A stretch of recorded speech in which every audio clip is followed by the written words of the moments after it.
Hey everyone, Brian from Fitz Fish Ponds. We're here today in Kinnelon, New Jersey. You may remember us shooting a video last year here about fiberglassing a koi pond. It did not take a year to build, but it is finished now. We're just finally able to come back and get some finished shots of this beautiful property and formal koi pond that we built. Building this pond, there's a few challenges along the way, which you probably saw in our first video that we filmed up here, being that it was really hot in the summertime, getting all the material in and getting this koi pond built. So when we started this project, we had a blank canvas. This was just a grass, dirt courtyard. And the owner came to us and said, I want a koi pond right here. I convinced him to make it a little bigger than he originally wanted. I knew the kind of fish he was gonna want to put in here. I convinced him to make the pond 10,000 gallons. Really just an amazing focal point to this garden he has here. So imagine waking up here on a Sunday morning, drinking your cup of coffee and waking up to this.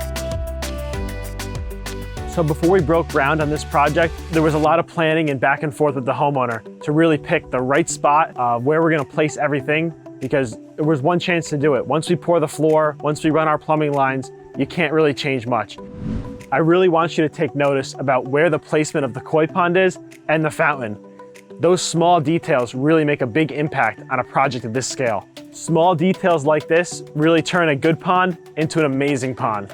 And that's why a lot of customers trust Fitz's Fish Ponds to build their amazing backyard paradises. Another element that you may have noticed on this koi pond is the formal limestone coping.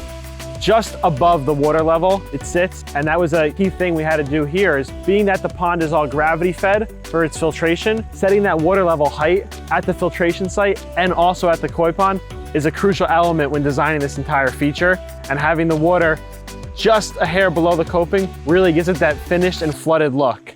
Part of the reason this pond stays really clean is we have two Nexus 320s that have automated systems on there. I wanted to use equipment that's been around for a long time and I know has years of history of working properly.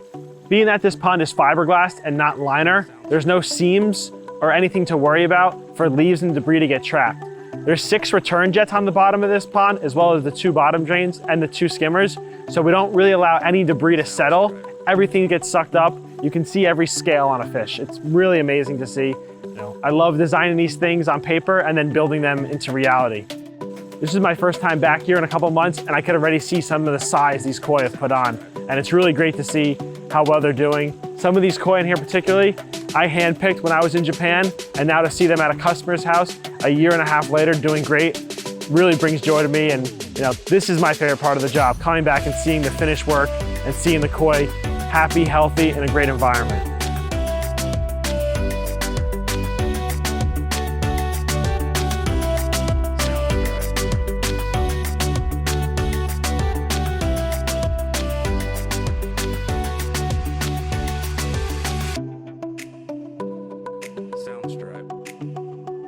Thanks for checking out this video. Sorry part 2 took a little longer, but we really wanted to get the finished look here and give you guys an idea of what an entire pond in a garden could look like.